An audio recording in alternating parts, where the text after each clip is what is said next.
All right. So that's a podcast. So I didn't know how to do any of this shit. Hang on.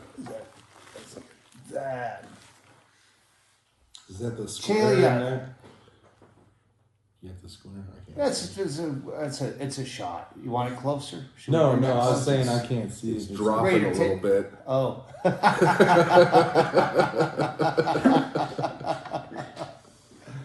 Chaille set this up so it would be simple, and fuck it, so Great far, job. absolutely nothing has been simple. We've Chad Ryden, I filmed a thing with him last week, and after fucking 2 hours of Chaille trying to coach me through this, Alex from Australia trying to coach me through, just trying to send a fucking file, absolutely impossible. But no, he set it up so it's simple with Zoom. No, Raider just said, "Oh no, it's was against the terms of service. You can't fucking record with Zoom." Close enough. Close enough? No, tell me what. It says you can't do it with iOS unless you have a special account, a certain kind of account. Oh, I have to see. Yeah, You Chaille was. can't just have the free one, apparently. Yeah, Chaille. That it comes down to. Oh yeah, you need to. Well, for Patreon, you can't have control of Patreon. Well, you mean I can't use your login? Yeah, it's all fucking dog shit. So what we're doing is we're doing it the old-fashioned way. We're recording just on the camera with video, and then this gentleman's on his way to Austin where Chaille is, and he's gonna take this douchebag fucking iTablet and this stupid fucking iPhone, and he's gonna shove them in Chaille's fucking face and go, "Files are in there somewhere, cocksucker." Hey, but here with my friends, they're each doing a pilgrimage from Austin to the Austin Comedy Gold Rush. Still in play, and this is Keith Ray. How did we first meet you? Because I know there was around that time. Were you the guy that sent us hot sauce? Yeah. Okay, Texas Ketchup. All right. Texas Ketchup. I remember that. Yeah. Yeah. There's a few guys in that period that are you the Texas Ketchup guy? There was one guy that left his hair grease here. So That's still me. That's you too? Yeah, because You're just one guy. We dolled up Floyd to look more like Bukowski. Yeah, he had this tin of old-fashioned hair goop from like 1920 or something. I don't know. And we go, it'll be here when you get back, and we did get it back to you eventually. Yeah. All right. See, man, my word. So Keith Ray is this is Bryan Bixby from Portland, Oregon, on his way to Austin. Yeah. He's the prospector. He's got his fucking new pickaxe, and he's going to Deadwood to fucking find fucking something better than iron pyrite. And I'm going to San Francisco, cocksucker. No. Swearingen, it's a Swearingen reference. Yeah, you're doing the walk of shame out of Austin with your fucking pockets turned inside out, the same way I left Las Vegas as a young man, where I I need last call in my life. I can't do this. You get caught up in the excess. Yeah, pretty much doing stand-up and partying every night for 2 years, and that fucking circus atmosphere. I've been up there. I mean, Austin there is a fucking, I've never seen anything like it. Yeah. Like it's everywhere. The party's nonstop, and 2 a.m. just means you got to go to the after-hours joint or over to a musician's house, and then the party goes until the sun's up. And I'm just trying to pull the reins in, and LA is the least fun town to drink in. So it's an easy place to spend. It is absolutely an easy place to rehab. And for the record, Keith Ray, a noted drunk, not ranked heavily. Like as far as great drunks go, when first of all, you've been sober here on a Super Bowl weekend. It's exemplary. And no one's going to try to talk you off the wagon. It's kind of like Sean Rouse. If Sean Rouse was sober, everyone was happy. Because, he was just an evil, awful, awful drunk. And you go, oh, yeah, you should Dave Rader says I'm not drinking today. You're like, you're a fucking faggot. Yeah, crack one open, join Yeah, us. you? No, you It's have fine. to drive tonight. We'll make up a place to go to call you the designated driver. Yeah, I've never been all that good at it, but I like it a lot. We'll start with you. Okay. How long were you in Austin? You were a doorman at the mothership. Yeah, I was first 15 door guys at the club, and there from before we even started like building the furniture, and but I was there for a whole year before that, just shaking the dust off from the pandemic.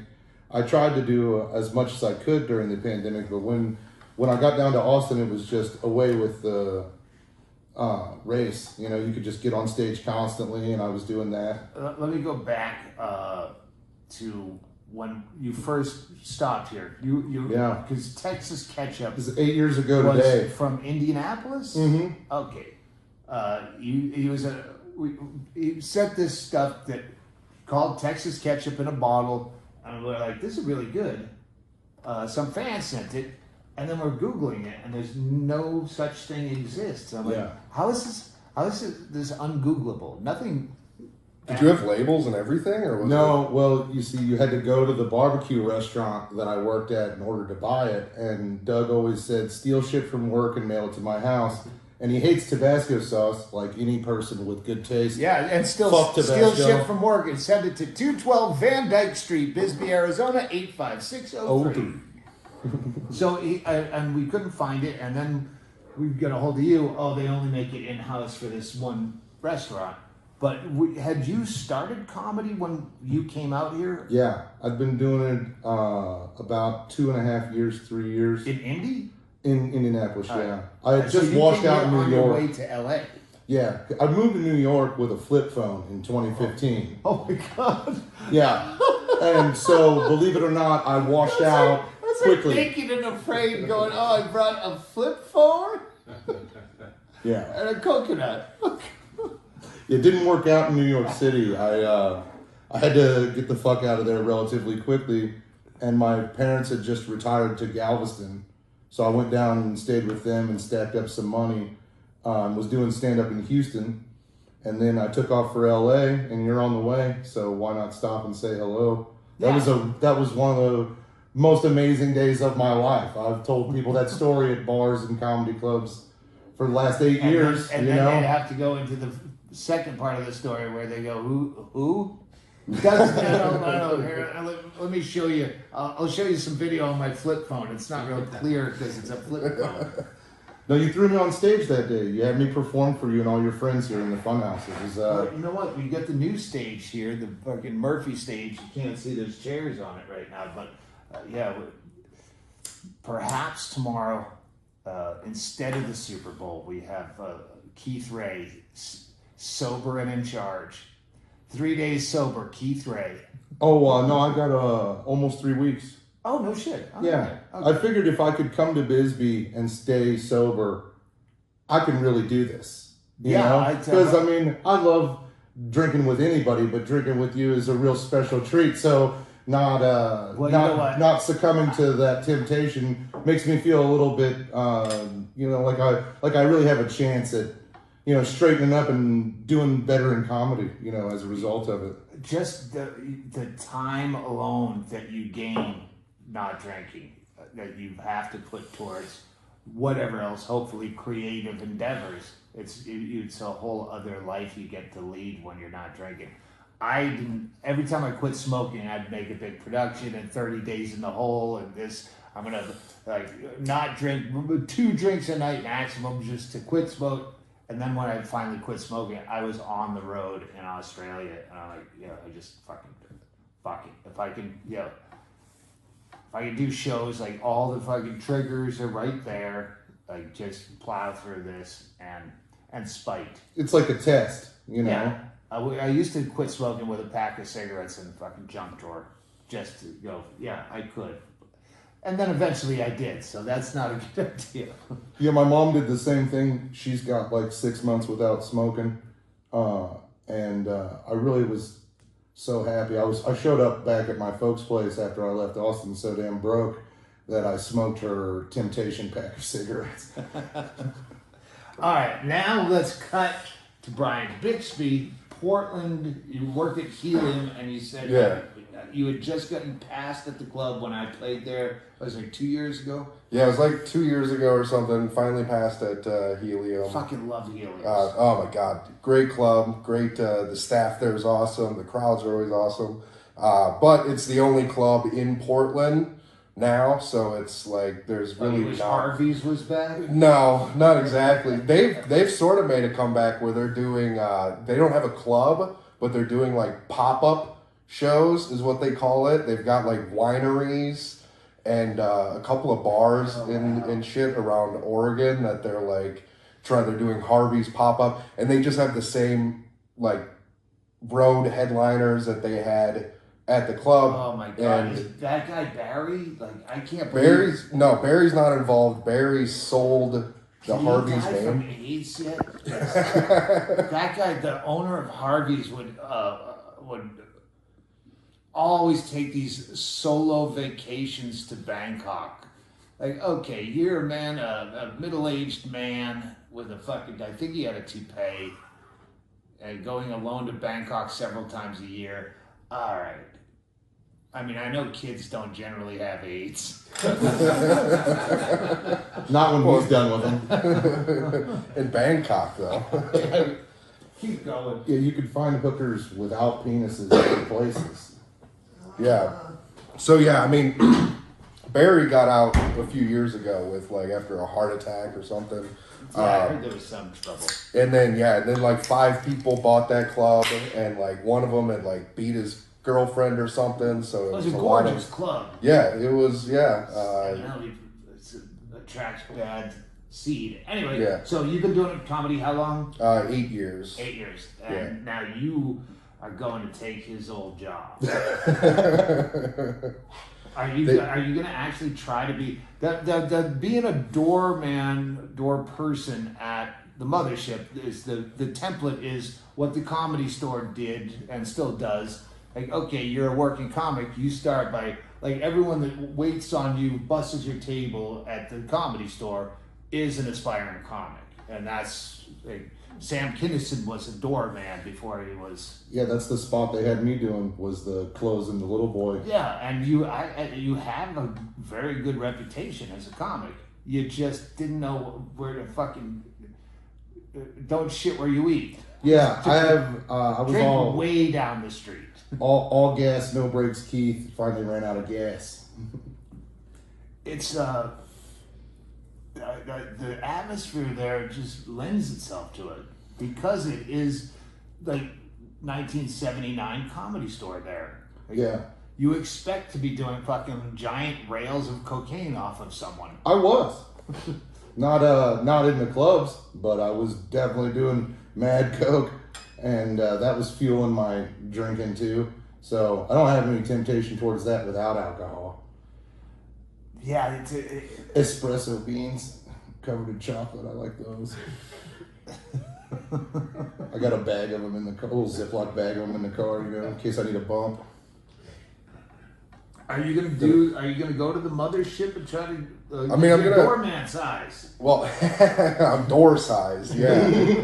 I'm gonna check out the mothership. I'm only gonna be there for like a couple of months or something. I want to check out the scene, but because it's such a huge thing now, you know, so I want to check it out and see, you know, what the for the listener, Bryan Bixby is fucking highly rated. Like, the comics that were just down this weekend are like, oh, that fucking Bryan Bixby guy is fucking funny. Christine Levine does not have you staying at her house for no reason. You have Pedigree. You're not just a fucking flunky that's traveling through. Yeah, well, I was lucky because Christine sort of really took a chance on, you know, on me being funny, and then I was. And I think she was like happy and like proud because I knew her when I started a little bit. But I think there was also a bit of relief where she was, you know, she'd recommended me for these shows, and the fact that I wasn't just dog shit was like, oh, thank God. All right, good. Yeah, no, yeah, you're funny. Yeah. You torched last night, man. We dude, did Chuckleheads last night. And he lit them up. It was Nice. great. Yeah, no, I heard it was well attended too. Yeah, it was a good crowd. It was hard to move around it. Not like it's really not like that's saying much for Chuckleheads to say that it was packed up. But yeah, so yeah, going to Austin, check out that scene. Really, just to see. I want to see just like some of the other kind of big scenes in the country. Yeah. So yeah, Austin. Have you traveled elsewhere at all, or you just been Not much. Northwest? I've mostly been Northwest, Seattle, Portland. I've been to Wisconsin once, did a couple of shows there. Been to Alaska and done some shows up there. But other than that, a couple spots in California. But yeah, so I'm trying to check out other cities. Wait, you were saying there's like 14 clubs in Austin now? Yeah, it's never- insane. Like that's why me being banned from one or another I didn't really put the fucking clues together, because it's like one would ban me and then I'd be performing at the other one all month, and then a new one would come up and I'd go getting in trouble there, and I'd go back to the one they'd already forgotten about what I was in trouble for there. So I was kind of spinning these plates, of just getting drunk and running my mouth is kind of how I wrote most of my material over the years. It's just you got to do it in private and then refine. Yeah. Yeah, that doesn't sound like fun anymore, even though I did it for decades. I was staying out late. Now, like, Dave Rader is he's my drinking buddy, and he goes to bed at like 7:45, like on 7:46. I'm going to be late for work tomorrow. And so, yeah, now, since he was my only friend basically during COVID, we just hang out. Well, we had other people over, but we were dailies. I took on his drinking habits. Like, okay, 5 to 7. Okay, I'll be in bed by 8:30. Oh, I was pulling double shifts. Yeah, I can't imagine. When the club opened, when Mothership opened, I was drinking at noon because I knew all the bartenders up and down 6. So you just stop in, they'll hook you up with a couple, and then you go stop at another one. And then at 6 o'clock, I go to work. By the end of work, we all stay out and drink through the night. Did you ever have to work as a doorman? Did you ever have to assert authority? No. Did you ever Joe hired They so go, many trained "Hey." killers. It's just absolute. It's like MMA fighters are the security. Total smoke shows, wait the tables, and then funny motherfuckers tell you where the bathroom is, and somebody throws up. What would you do if they We go, wipe it up. hey, there's some guy named fucking Silva. He's heckling. That's get him out. Silva is that's a Brazilian jiu-jitsu guy. I know that. Any first name Silva, last name. What happens if you get? we're like first warning guys. We go over, we be like, hey, shh, shh. And then after that, the guy comes over, he's like, hey, shh. And then they swarm you and get you out if you keep disturbing the show, because you got to get them out. Can't heckle. Hecklers will be alienated. Alienated. Yeah, that's what we got. A big sign says that. Oh Of yeah, the whole Because mothership, yeah. mothership. Because Yeah. it's aliens. Yeah. All right. I got you. Space Wait, is theme. that why you have it? Always be branding. Hang on. He's got an alien tattoo on this arm, and he's got Carrie Mitchell tattooed on the other forearm. Yeah. Yeah. Hey, bring it right up to the camera. Yeah, I love my mama bear. She's the best. Always be branding. Yeah. Oh. Try the liquid death. Oh my God, that is the fucking craziest thing. Like the liquid death. First of all, everything sucks drinking it out of a can. I'm drinking a Mick Ultra because I don't want to trigger you right now. Like you can't look at a guy drinking a Mick Ultra and go, wow, I haven't had a drink in 3 weeks and you make it look so good. Nor is it easy to hydrate drinking out of a can. I mean, liquid death was silly at first, and it's kind of like Trump or anything else where you go, okay, yeah, it's the funny, but still, you're really going to drink high dollar water out of a can? Everything sucks out of a can. Food sucks out of a can. Cans suck. Not peaches. Canned peaches are better than fresh peaches. Well, that's just because they're fucking soaked in sugar water. You fat fuck. Yeah. No offense. No, man, I agree with him. That's You're a cool peaches. fat fuck. Now, if you had a can of peaches right now with a couple of shots of bourbon in it and you're just eating those peaches, that would be pretty triggering for me. You know, that's one of my favorites. All right, let me get back to Bixby here because he's the guy we don't know. So you say I'm going to go out there for a couple of months. Are you that strict in your planning? Do you have 2 months worth of money? Like, I have good, like, I have a decent savings from, like, I've been doing comedy and working like a full-time job for years now, so I was able to save up to like go out there. I don't have any strict like schedule. I have I've been booking a couple of shows in the Midwest for like April, so I do plan on. Are you gonna live in your car like this guy? Well, I've got a couple. So like my plan is to like see Austin. I have like an Airbnb rental and stuff. I've got a couple of Portland comics that are going down there as well. That we're sharing housing. Yeah. Like airline pilots. Yeah. Airline pilots, they don't make much money, and if they're hubbed out of New York, they have these apartments that have like 3 bunk beds. Like 6 people will share an apartment this big. Well, they're hardly there, yeah, too. Exactly. So it's just more of a crash pad that they're splitting. And Lulu Monkey, I don't know what happened to her. She used to. There was an apartment complex that was all comics in Austin.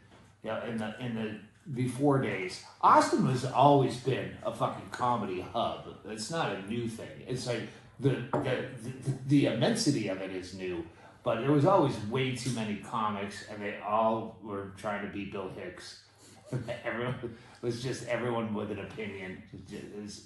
So now they at least got.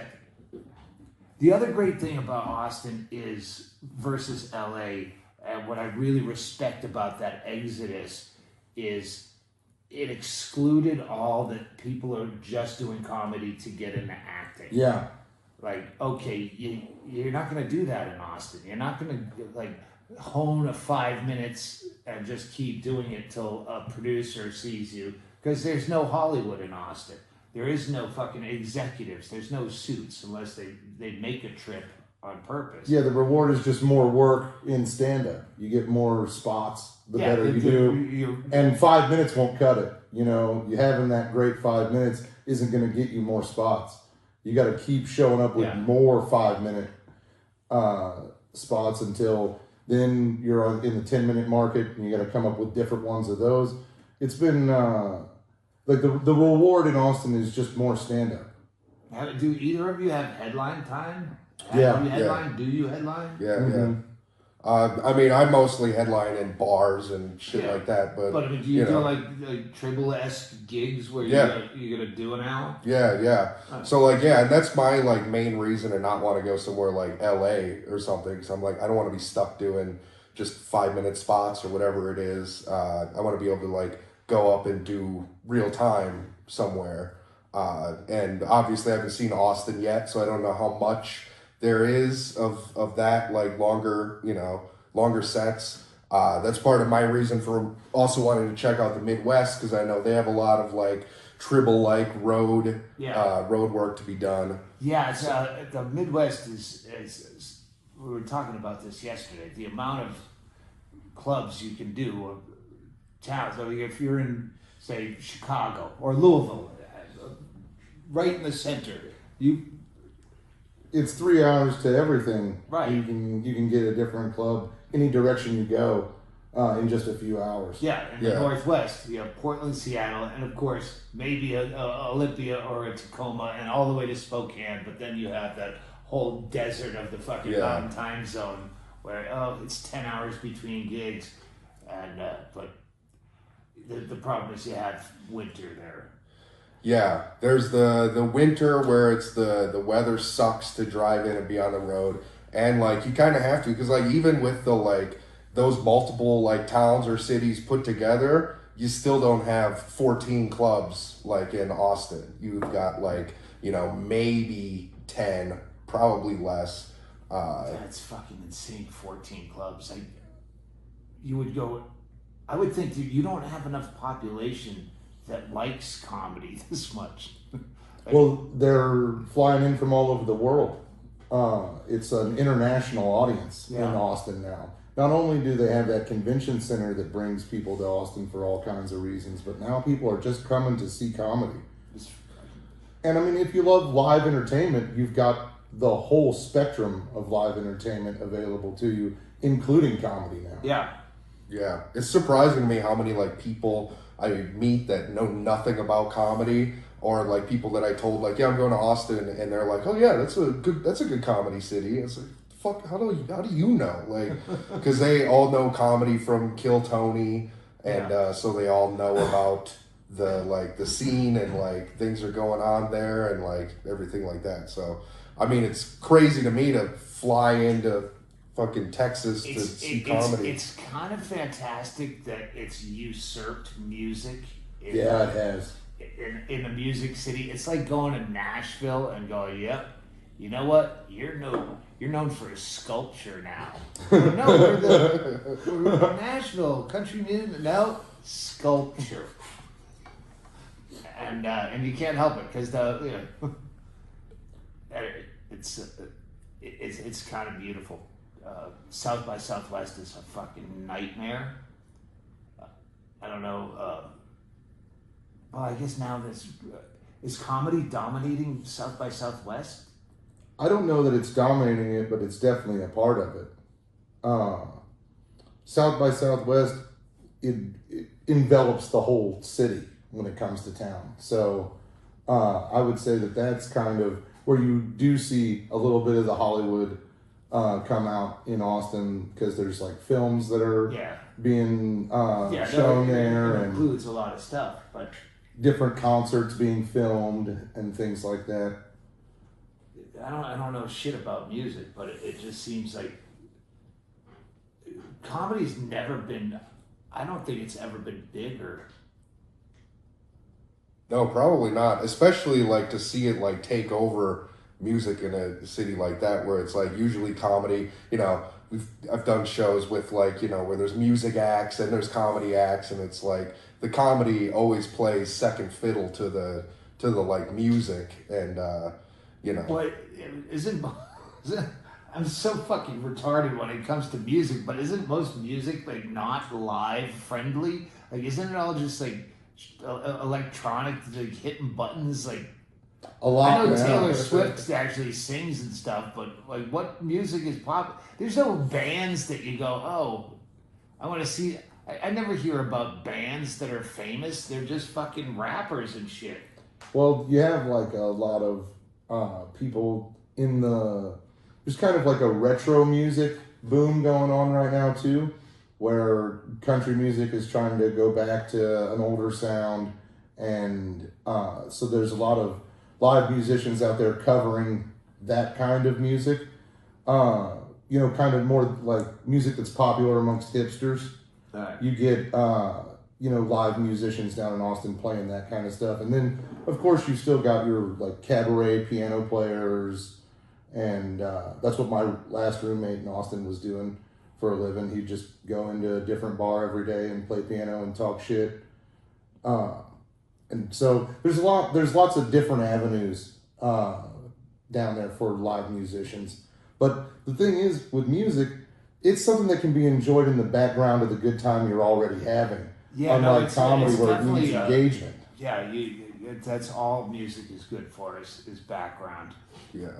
Soundtrack. I agree with you. Yeah, it's like a lot of I did Tree Fort last year, just because they have a comedy portion. Tree Fort in Boise, Idaho. It's like a huge like music festival that just takes over Boise. But then they also have like comedy, and they have like they also have like computer hacking or something, some like programming. They have like skate. It's just a whole festival, but it's that thing where it's like bands playing that kind of music that you were just. I would love to do a fucking Bisbee comedy festival.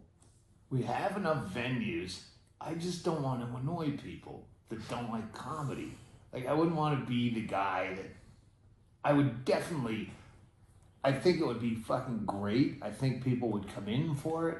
I mean, we've done our own small version here. The Farts Festival. Farts Fest was the last one we did, but yeah, I think the town would support it. If you keep it indoors, who are you bothering?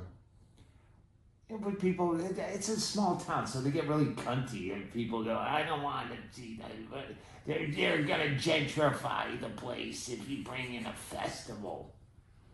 Like if you have a mariachi festival, well, okay, you're that's the diversive, but comedy, I don't shit where you eat. Yeah. I don't want to have to do the fucking walk of shame back to LA after 18 years in Bisbee because... You can crash on my couch. Oh yeah, do you have a place to live? Yeah. He's got an Airbnb with a bunch of comics. Yeah, see, the last time I lived in Los Angeles before the pandemic, I lived in a shed. And it was the best year of my life. Bunking with Andy Dick? I mean, my shed Remember when Andy Dick was was not as living in nice. someone's shed? Yeah. He was calling in the stern. He was living in someone's fucking... Yeah, his phone's disconnected. I can't get a hold of him. Are you serious? Yeah. Andy Dick? Yeah. You talked to Andy Dick? I used to call him every Christmas. Oh, really? Yeah, I usually would go home to Indiana during the holidays and go hang out at the open mics. And I'd be like, hey, you guys want to call Andy Dick? And he'd always answer.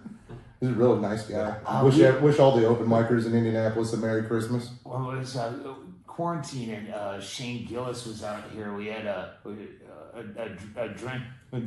drinker's night where we go out. Hey, let's do call famous people from your phone and see who'll take your call at this hour. And he won, but I think one of the only ones that took my call was Pauly Shore. Hey, buddy. I don't know him well at all. But yeah, he took the call. I didn't have Andy Dick's number. I would have called him. He had Andrew Yang. Shane Gillis, he's like, I'm not going to call Andrew Yang, but I'll give you his number. He did not take my call. And I've drunked out Andrew Yang a couple times since then. He's never taken my call. Wanting to give him some words of encouragement. And advice, about the whole robot thing. Help him get his podcast off the ground.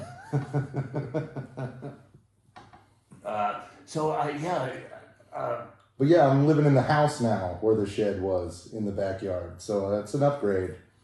Who owns the house? It's some comics, Andy Picaro and Jamel Dotson, Lou Hinkle. So it is like that. They're great. It's the similar situation. They're all my boys from when I was a LA comic. I was out there for 5 years, so they had a room open when I was looking to come back, and I was like, well, I'll scoop that up from you, I'm just out there auditioning for the store and for the improv, trying to, branch out into different clubs. What are you going to do after 2 months? So you have this 2-month plan, and you're going to go just scope out Austin, and then what? Make a decision? Well, then I'm going to scope out, I'm going to Chicago from Austin. Yeah, so I know I'm going there. I've got a couple of options for living there. I haven't locked anything in yet. But, so I'm going... I fucking love the smell. I really do. I don't know if you would want 2 of them going at once. No, I do. I want 3 of them. I want fucking Raider to smoke. He's the only smoker left in my life. I guess I've quit a couple of times, and that's the best, is sitting next to smokers, just inhaling. Drink it in. I want my clothes to smell like... I want to get hair transplants so my hair smells like cigarettes when I get back after a hard day's podcast. I should just start sending you my clothes like OnlyFans girls do with their dirty underwear. Yeah. Oh, that's Lucky Strikes. Oh man. You dirty girl. He must have been broke. He's smoking Montegos this week. Oh. So I wouldn't even know a reference. I think I need to go get broke again and go open for one of you fucking cocksuckers on the road and just I wouldn't even know a reference for what a generic cigarette would be. I'm like the presidential candidate who doesn't know the price of a gallon of milk. I don't know. What do you smoke when you're poor? Lucky Strikes sometimes. Remember when they didn't have any idea how broke people were, and they were like, people gotta be living on like $600 a week. And then they started sending everybody $600 a week, and everybody was like, "We're fucking rich. We've been living on $300 a week." And I know what bingo gets for disability, so I base it on that. And then there was a big thing with Gwyneth Paltrow said, "Oh, I could eat on $20 a week, whatever." There was some like whatever welfare people get. She's like, "Oh, you can eat on that," and it became. And I'm like, I could do that, but I don't have kids and a family. Oh, speaking of you, what is your fucking? You have no baggage. You're how old? 31. 31, same as him. Yeah, no baggage, no like kids, nothing like that. No girls, no fucking boy, no. No, yeah, it's clean slate. I was, fucking great. Yeah, that's why I was like, I got to get out of Portland before I get mixed up with one of these whores. So yeah, I'm like, all right, yeah, time to go before I do fuck up. And it's leaving in one too many times. Yeah, exactly. I'm too big of a fan of that to keep going. So yeah, get out while I can. And it's the freedom is. It's fucking. I'm getting goosebumps right now. I remember this. Put a cock in my mouth after I say this. There's a Bob Seger song. It's a really lame song, but the lyric was, "I stood up on the mountaintop looking out at the Great Divide. I could go east, I could go west. It was all up to me to decide." And that was playing on the radio when I had just finished my last triple gig. I had an expansive amount of time where I don't have a gig. I'm living out of my car, and I'm like, I was at the Continental Divide. It was a triple mountain time zone, and I'm like, yeah, I can just do anything I want right now with my life. Oh, it's the best. It is fucking the cliche of the things you own end up owning you. Yeah, I fucking love having my house back, and oh yeah, but I would also love like if I didn't have any house at all. When I was living out of hotels because insurance was paying for them, I was like, there's a part of me that fucking absolutely loved it. I can't go, home. There is. Yeah, that's kind of where I feel at right now, where it's like, and I threw away like most of my shit. It feels I've just got a car full of stuff. It's fucking, I can go anywhere I want. Nice. And what are you driving? He's got a 91 or 01 Impala. Well, I got lucky because of a whole situation with my car, and it was like totaled a few months ago back in Portland because it was stolen and they smoked meth in it or something, and they just didn't go very far, but they still smoked meth in it, so my insurance was like, well, we're gonna total it, and here's what we think it cost, and they gave me way more than it was worth. So I've got a 2023 Toyota Corolla Cross.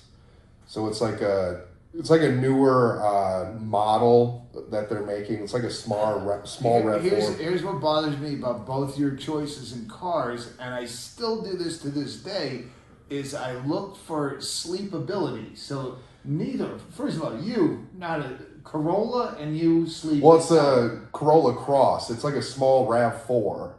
So it's like an SUV. You could sleep in it. Yeah. You could sleep in it. I could sleep in it. All right. Yeah. I'm gonna have to look at it. Yeah. I'd have to take all my shit out. But that ain't a sleeper car. It's not a very comfortable sleeper. No. I would from the when I was paying $600 to fucking get to the next gig on a car because the other one shit the bed. I'm still looking in the classified ads in those days. Okay, wagon, sleep. Okay, can I sleep in it? Let me check. How does the seat recline when I don't want to test drive it? I want to see. Well, that's why I found a place. This is not. It's fine for overnight on the road when you're going to be heading back or heading to the next thing, but you don't want to long term it in an Impala. Yeah, it's. I still to this day. I mean, I pack ditch bags and I buy cars with somewhere in my head. Okay, if I had 3 weeks off between, You were talking about your ditch bags yesterday. And Yeah. I've always and with the car, I was shopping for a car, look for sleepability and like just drive. Like I got an all-wheel drive that I could sleep in because I'm like, I want to be on the road. I want to be in the Midwest. And people will like, my friends made fun of me for like, oh, it's like a family car you had. And it's like, yeah, it's a car for me to sleep in. I don't know how family oriented that is. Yeah. But I've always, Fucking whenever. Chad Shank, because he's taking care of his grandfather out of his fucking mind and dementia. And so he's up in Globe trying to take care of him. And he couldn't afford to. He has no idea how long he's going to be there. And Airbnbs and hotels are just too much money. And he's like, he bought a fucking old Chevy Astro van. It's all tricked out to sleep in and put a mattress in it. And he's fucking. Yeah, those Astro vans were like the interim between camper and van. Yeah, and the guy that owned it before had it as a camper. So it's set up where you pull the fucking blinds. He sends me pictures. Hashtag van life.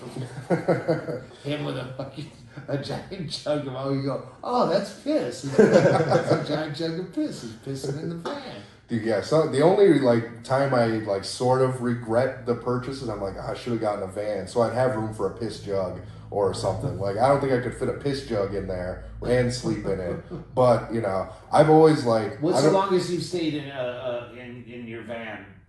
In this current car, I've only had it for a couple of months, so I haven't slept in it yet. I would have had to here in Arizona. You just left. Yeah.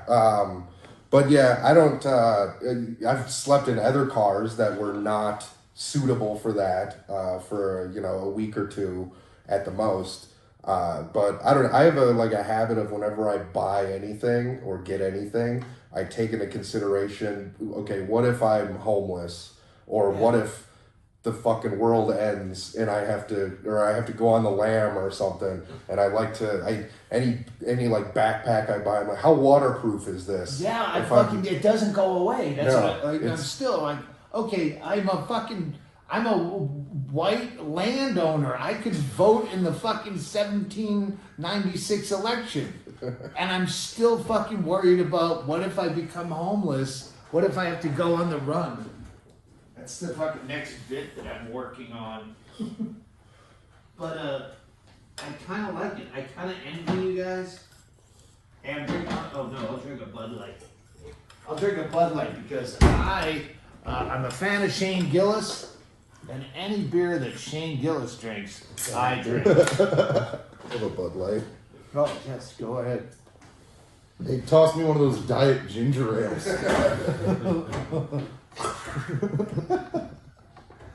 Well, I made my bed. I'm sleeping in it. Is it? But don't you fucking feel great when you wake up in the morning? Fuck no. That has not changed at all. I hate the morning. It might be the cigarettes. It is the cigarettes because I'm at like a pack and a half a day.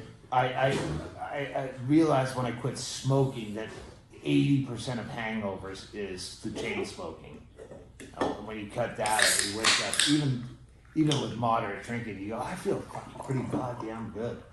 Yeah, I got to do yoga to feel good. I go to that almost every day. But I'm not on the road. We should, maybe that'll be the follow-up to this is we all do yoga. Yeah, we could... We'll just make it up. Angry yoga. I do have a mat. It's on that treadmill. I haven't... honey, that's my boyfriend there, Raider. He got me a... yeah. He's trying to whip you into shape? Yeah, he's trying to be my personal trainer. I got a treadmill, and he's like, when are you going to use it? And I haven't yet. That was New Year's. But Monday is New Year's. For me, Super Bowl is New Year's Eve.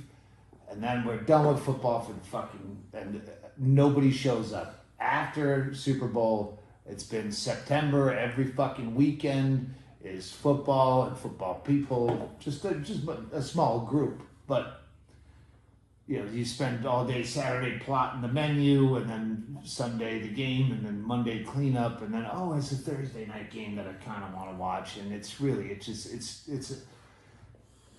I think it's destroying my life.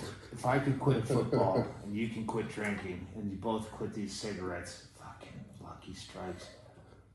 Yeah, Lucky Strike came out of nowhere. They were like, oh yeah, they served. They got filters and everything. Yeah, they went and got. You're both smoking 100s.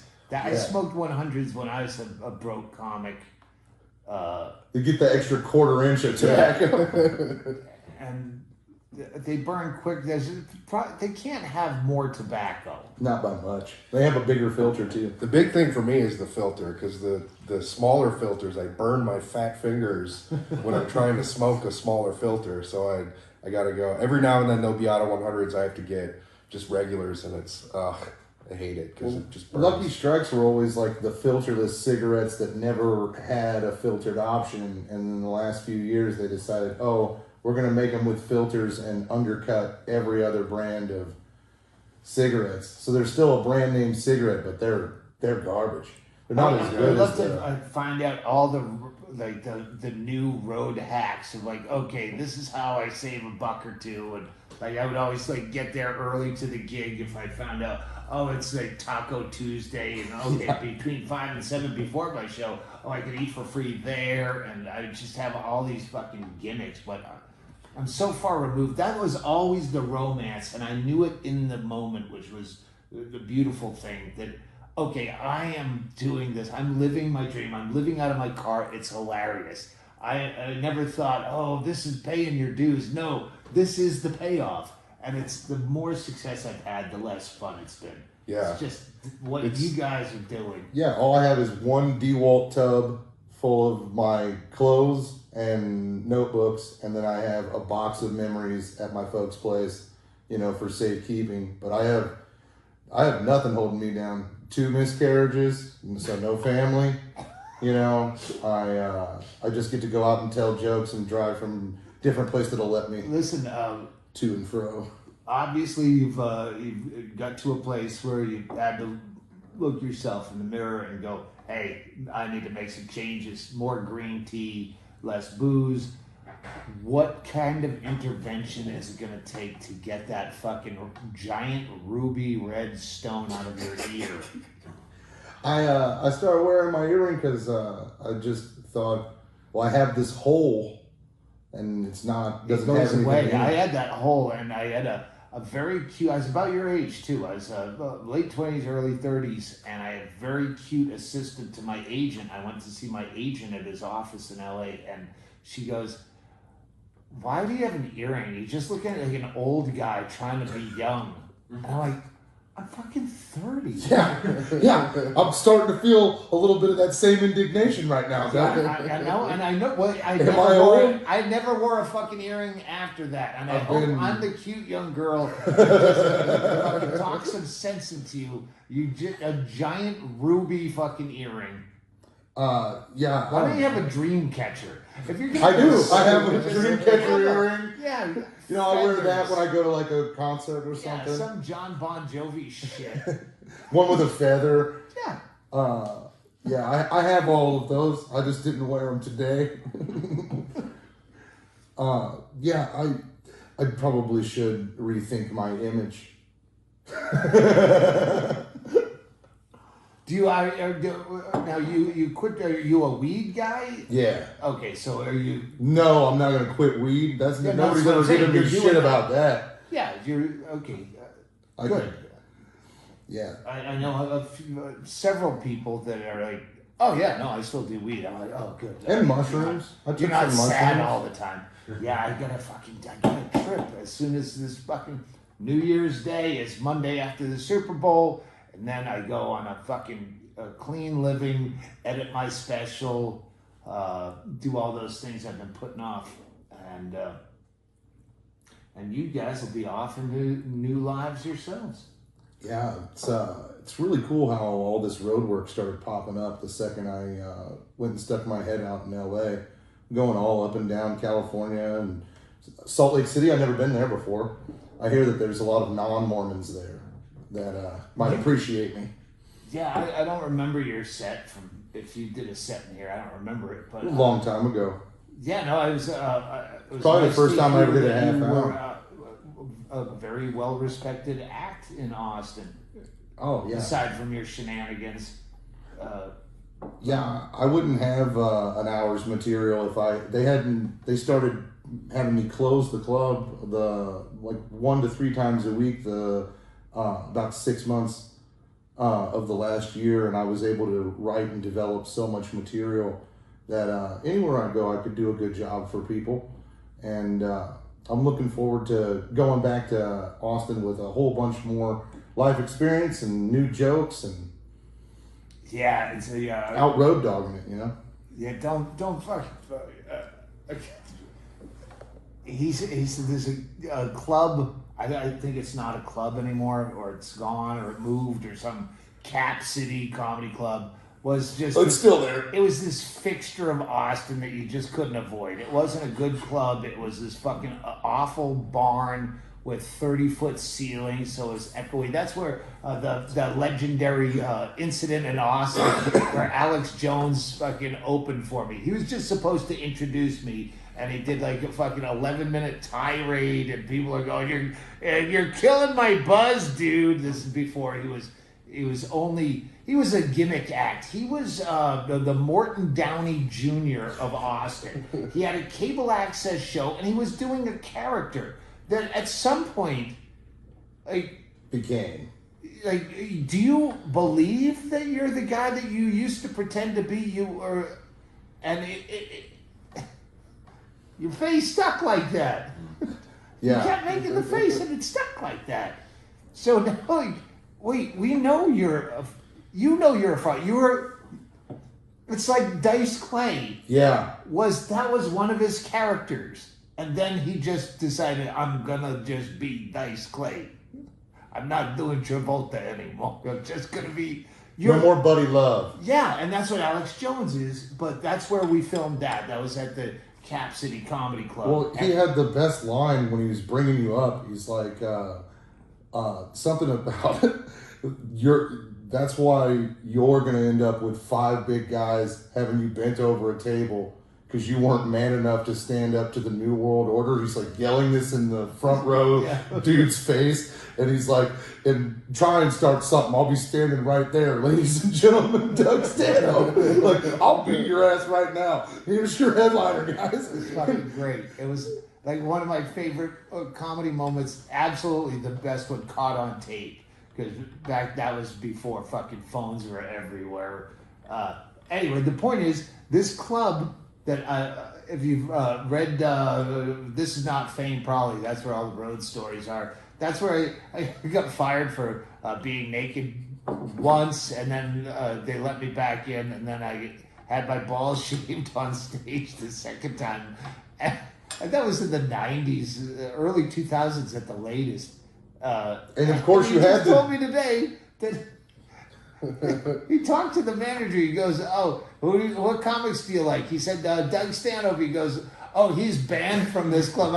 I'm banned still from 1997. Yeah. Fucking, who would even go to your club? Who even knows you have a club? And now I am too, because of this conversation on this podcast. Now, we can add that to the list of clubs I'm banned from in Austin. This is pretty much like an AA podcast. You're pretty much anonymous if you do this one. I thought Cap City was bought by Helium a couple years ago. That might be the case. Yeah. It used to be Rich Miller, Dennis Miller's brother, who was the most self-important, fucking pretentious. He had all the fucking the wise guy kind of thing that Dennis Miller. Yeah, I know. I see what you're trying to do with you trying to get a fucking reputation with the fucking dick out, but it doesn't. Stop playing here. Well, you had a joke for it because you signed your headshot to them. Shaving a haircut, 2 bits. Yeah, I got the door girl, the ticket booth girl, to shave my balls while I told this story, like a raconteur, I believe it would be. Yes, here's a funny story I remember, and she's just shaving my balls with a lady bic. I don't see how that's banned material. Yeah. But that's fucking 25 years ago. Well, if you think that that's perfectly fine, you should hear what I get banned for. Just being loud when you're inebriated. Hang on. Let's call Cap City. So Keith Ray was just sitting here telling us. No, I'm going to try to get a date. I absolutely love Cap City. It's a great club. We've got this 2 has nothing rooms. to do with you. All good clubs have 2 rooms. I'm gonna Well, call by and the see way, it. I'm going to be in the area. Well, can I next feature? week. You're not here. I'm just going to call and see if I can get booked. Thank you for calling Cap City Comedy Club. If you know your party's extension, please dial it now. We have live chat representatives available Monday through Friday Live from chat. 10 a.m. to 5 p.m. Eastern to answer Wait, your OnlyFans questions in real live chat? time. Or visit our FAQ page at Cap City Comedy. I just hit 0.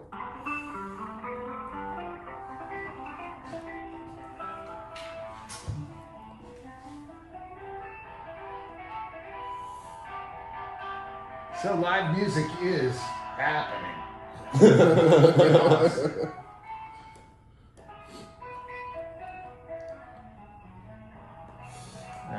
That's not a bad job where you can just sit This is not bad. next to a microphone and play some chordal guitar, I wonder if little this guy- acoustic. I wonder if this is live. The higher guy. Hey. Hey, I'm looking to book a comedy date. Like, I want to do stand-up comedy. How do I book a date there? I want a headline. Hello. Hang on. Why did you get quiet? Oh, there we go. Yeah, so how do I get booked? You can email management at capcitycomedy.com, put booking in the subject line, put your bio and all that stuff, and someone will reach out if they're interested. I was told that I'm banned from that club, and I don't know if is there a way to fact check that? Why were you banned? Well, I guess it was probably '98. I went on stage naked and had the ticket booth girl shave my testicles while I told a story. And then Rich Miller was back then. He was the guy, and he was like, this is the second time you were naked on stage. Hello? Well, I'm sure a ban is for a lifetime, but what's your name? Doug Stanhope. Do you have a band for lifetime list that you could check? I don't. We're under new ownership, so I don't, but I imagine it would be the same. It'd be the same. Like, the new owner would just go, oh, well, he wasn't naked on my shift. Is it Okay, helium you can email now? them. It is. You can email management at heliumcomedy.com to check. See, I work all the other helium, so why wouldn't I be? Okay, well, I don't know. So you can email them at Helium Philadelphia, management at heliumcomedy.com to ask them. Well, I didn't mean to get you all upset. You seem like you had to clean up after it or something. I'm your friend. I'm a fan of the staff. I mean, the girl who shaved my balls, I tipped her out before she got fired. I'm sorry. Bye now.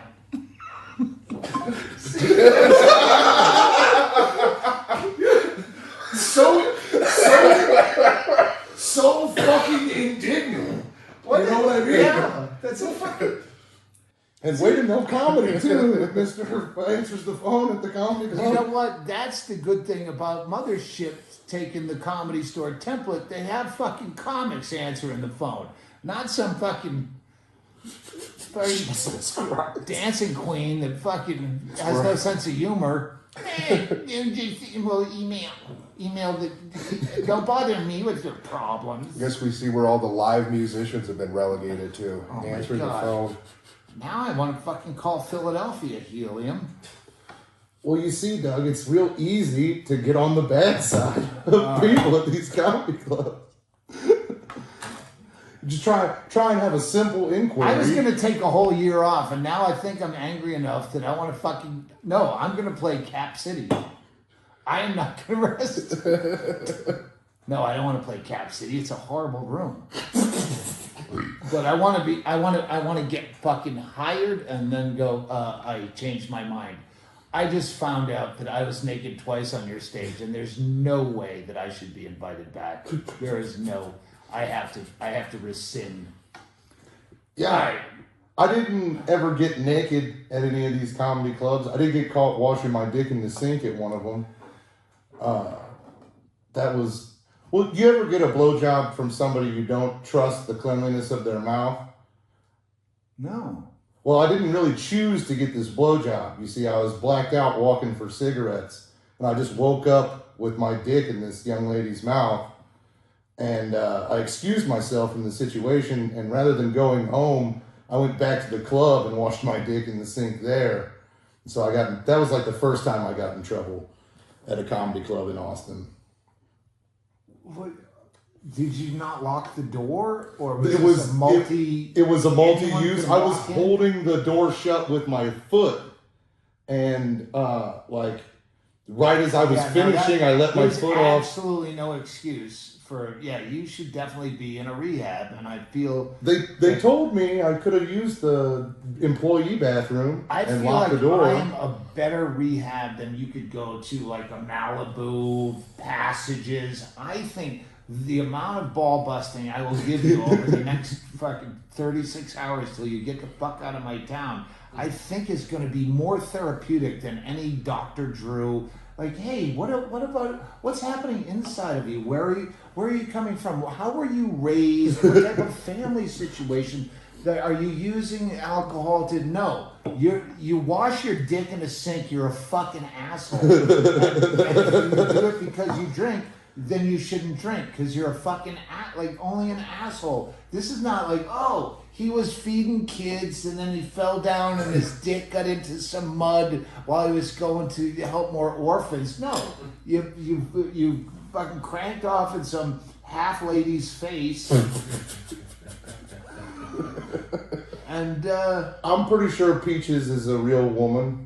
You know? Yeah. Or, I'm sorry, a biological woman. It's the excuse has so many fucking leaks in it. Like, oh, what, you thought you were going to get gingivitis in your dick? You had to wash off periodontal disease from your dick in a public area. You were so worried about germs. Yet you fucked this horror mouth, meth mouth lady, and you weren't afraid of germs then. It was after the fact you go, oh, I don't want bad breath on my dick. So your whole story, I think, is garbage. It's fucking a bunch of hog swallow, and I don't like it. And and that's just first hour of therapy. Let's kill this podcast. I appreciate you both. Bryan Bixby, look for him on the road. Give your plugs to your social medias and all that. So social medias, I'm Bixby Comedian on Instagram. It's BIXBY Comedian on Instagram. And I'm Bryan Bixby everywhere else. Bryan with a Y on everything, all platforms. And where are you? Loser at what.com? I'm at Keith Ray Alive on Instagram, and Keith Ray on Facebook, and I'm Keith Ray Comedy on YouTube. All right. Yeah, that's it, pretty much. Follow along. If you fuck up and you have a slip or whatnot, you'll be public about it, right? Of course. All right, because I was very public about my drinking. Yeah. That was kind of why it kind of blew up in my face, because I didn't want to be like some kind of secretive drunk. I want people to appreciate me for who I am, and if there's things I've got to do to be, a better comedian, that's what's in my... Be high like Derek. Derek would be a good role model for you. If you want to just sit there and shut the fuck up and go, you got a guy that can coach you. You don't need alcohol for... Yeah, go ahead. Yeah. Fuck it. Smoke up, Johnny. David Jolly gave me some reefer when we did that show last night, so... Well, I want to say, next time you wash your dick in a public sink, just film it for Patreon, at least. Make it worth it. I should use it for content. That's the problem. This content would have gone viral, and instead it's all just going to be lore. At best. All right. That's a podcast.